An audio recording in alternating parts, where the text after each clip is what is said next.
Everybody, we are back with another therapy convo with Sarah Mockamer, who is a licensed marriage and family therapist with us at Matthews Counseling.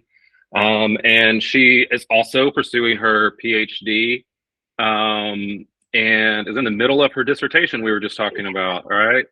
That's so the hardest part, but it is close to the finish. So that's really good. And all this month during February, we are been on our blog and in these conversations have been talking about sex and relationships. And we're talking today, Sarah, about nurturing sexual compatibility through understanding and respect, which is, I think, for a lot of people, they don't often connect sexual compatibility with understanding and respect. Tell us a little bit, like, why do you think we kind of disconnect those two parts of our relationship so So often? a big piece, and thank you, Adam, the big piece is that fear of judgment and rejection. You notice that comes up Mm, a lot. yeah, Um, and that can tend to then the distrust and not having that safe space to be able to talk about these things. And it's a big yeah, piece of who we are. So that yeah, nurturing is what really opens that up of that understanding and having that respect for each other.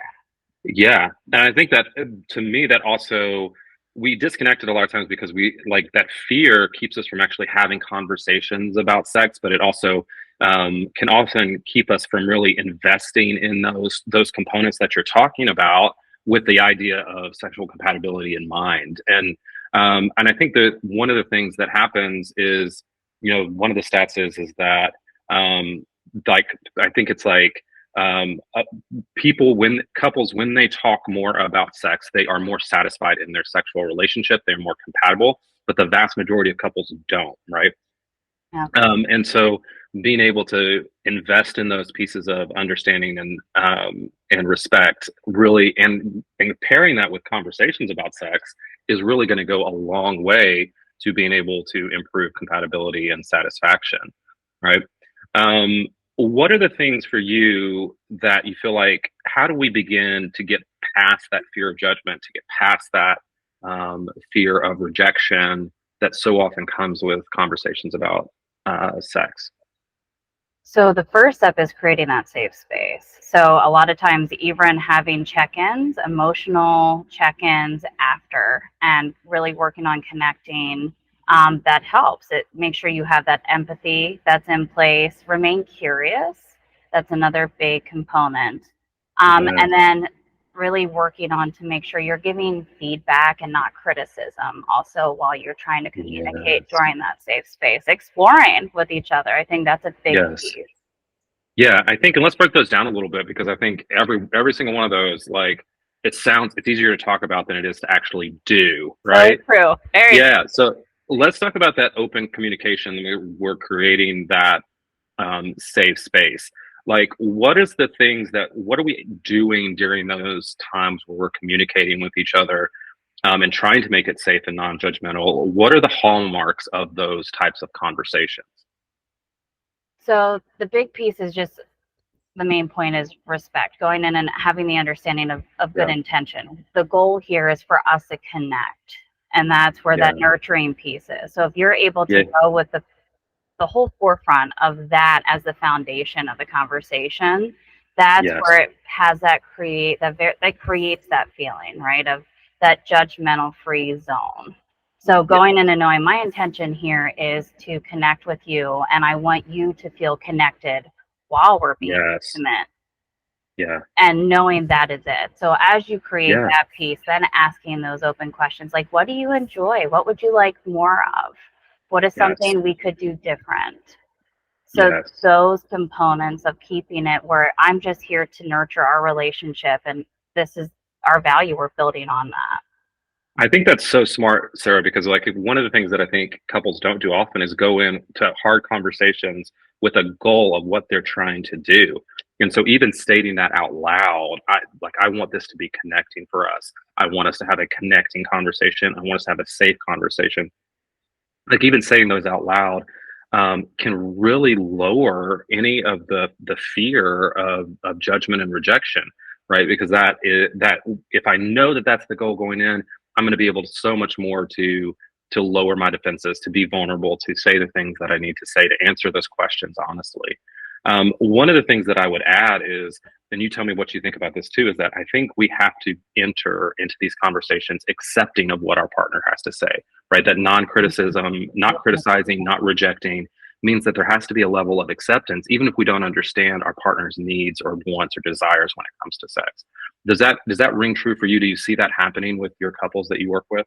Oh, definitely. And that's kind of accepting also like where they're at and having that mutual understanding. And that's creating those boundaries around that and respecting that of Yes. each other. 100%. Yes. One of the other things that you talk about, one of the other points you mentioned in the post that you wrote about this, is this idea of when we're doing that, that understanding doesn't always come naturally, right? It's not the first thing. I may not understand the needs of my partner or the wants that they have or the desires that they have, but I can be curious and I can explore that together, right?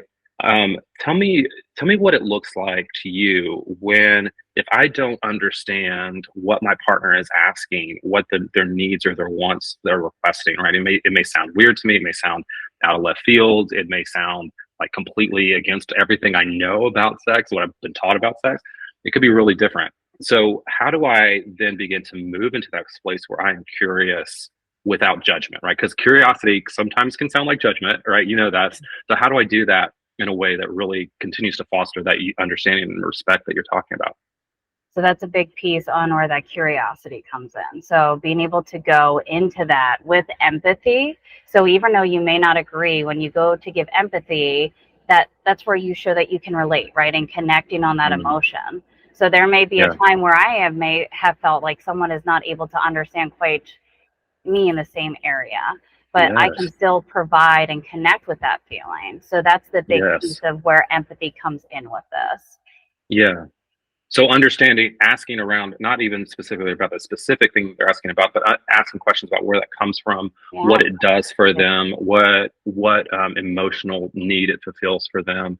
Those type of questions can really kind of get to. That's where I think the empathy can come from. And I always I'm always amazed at the power of the phrase "Tell me more about that." Oh my Right. gosh. It's so powerful of a question, and I know it gets a lot of it's become kind of a therapy cliche, so I think a lot of people kind of shy away from that a little bit, but it is very powerful when you're just asking, hey, can you hear more? Can you tell me it in a different way? Can you tell me more about what you're feeling, what that does for you, why you like that? Like that, all of those questions kind of help to foster that understanding and that curiosity for me. And when you have that space and you have that piece of just remaining curious, having empathy, and making sure you're actively listening, that's a big piece as well. As if you're not feeling like your partner's listening to you, that can really start where that judgment, you're feeling that judgment Yes. come in. So then having that validation and holding those pieces really foster this safe space. Yeah. I love that. Another piece that you talk about is about empowering each other's agency, right? Is recognizing that each individual has agency over their body and their sexual preferences. Tell me about why you think this is so important. A big piece is because you're learning each other, right? You don't want to lose yourself and who you want. And I mean, that really opens up your desires and preferences, right? Like you're building on who you are in a relationship. So being able to share that with someone else is where the true power comes from. Yes, yes, and I think that too, that respect piece is that we're respecting that each of us have our own. We get to say what happens to our body. We get to say what we like, what brings us pleasure, what brings us joy, what brings us connection during a sexual experience. Like we get to own that, and I think a lot of times, like being able to say, "Hey," the respect for the boundary, saying, That's not me, right? That's not for me, right? That piece, and being able to respect that and saying, okay, I don't want to make you or to feel like to pressure you to do something that you do not want to do, that it's going against something that's a choice that you're making, right? Like that to me, then that is true freedom in a relationship, right? And it's particularly in a sexual relationship. It brings about a lot of freedom because it allows us to say, we're not going to force each other to do something. We're not going to pressure each other to do something sexually that we're not 100%, each of us are not 100% comfortable with. And I think that's really good. The last thing you talk about that I think is really hard for folks, and hopefully everything we've talked about, it feels like we're laying the foundation for this, is the idea of compromising and finding common ground. Um, Compromise sounds much better when it's about how we clean the house, Yeah. or about how we parent, or about how we do the finances.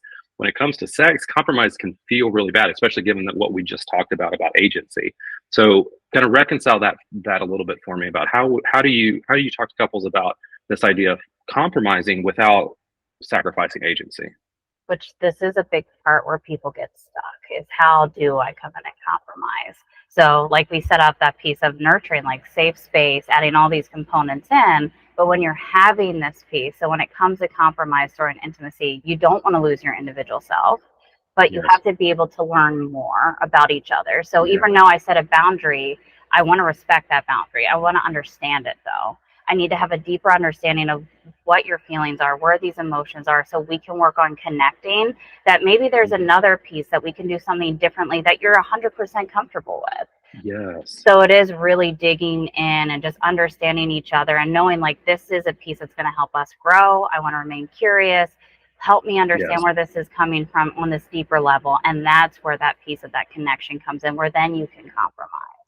That's exactly. I think that's really great, because that foundation of understanding can lead us. Understanding and respect can lead us to different solutions. A lot of times, I think we get locked into one solution. Right? We Yeah. say, "This is what I want in sex, and this is the only way I'm going to get fulfilled is if I get this one thing." But if we lay that foundation, then it does lead us to different solutions. Or it may lead me to go, "I can't do this, but I can do this piece." Right? I can't do 100% what you want, but I can, or what you're asking of me, but I can do this piece, which is always better than nothing, right? And I think like that allows us to say, to find that foundation of understanding and respect, really then begins to allow us to find solutions to sexual roadblocks that are allowed our sex life to flourish, because that's really what we want, right? We want that our sex life to be able to flourish together. And so moving into that piece can be um, can it has to have that foundation of understanding and respect to be able to find those compromises. Anything else, Sarah? What is one thing about this topic that you would really want folks to know? I think just remaining open minded is a big piece. Mm, And when I say open minded, that's more of just understanding your partner's intention. Because a lot of times we yeah. go in with the mindset of our walls are up and we're guarded because this is a hard topic. And Yes. society doesn't always make it easy, or even just culture. There's certain aspects that can come into play with that. So remind yourself to remain open minded. What are the intentions when coming Yes. into this? So that's Yes. the biggest piece I would say. Yeah, absolutely. And then I think always, as therapists, we're going to advocate for therapy. So when it becomes a roadblock that you can't get over, therapy is a great way. It can be scary to talk about your sex life with a stranger, essentially. But the idea that takes a lot of the sting out of it a lot of times too, when you can talk about it in therapy. So I'd really encourage you to find somebody, specifically a couples therapist or a sex therapist that are trained in these things, because then you can begin to cultivate that mutual understanding and learn how to have conversations. I think a lot of times we just don't know how to have our conversations, right? We don't know how to Yeah. do them very well. And so a therapist can really help you do that. So we have a lot of great therapists. We'll help you find a therapist, even if it's not with us. So please reach out on our website at matthewscounseling.net. Sarah, thank you so much. Sarah has written even more. If you want to learn more about this, we didn't touch every single thing that she talks about in her post. You can again find that on our website and read more about that. Sarah, thank you so much. Thank you.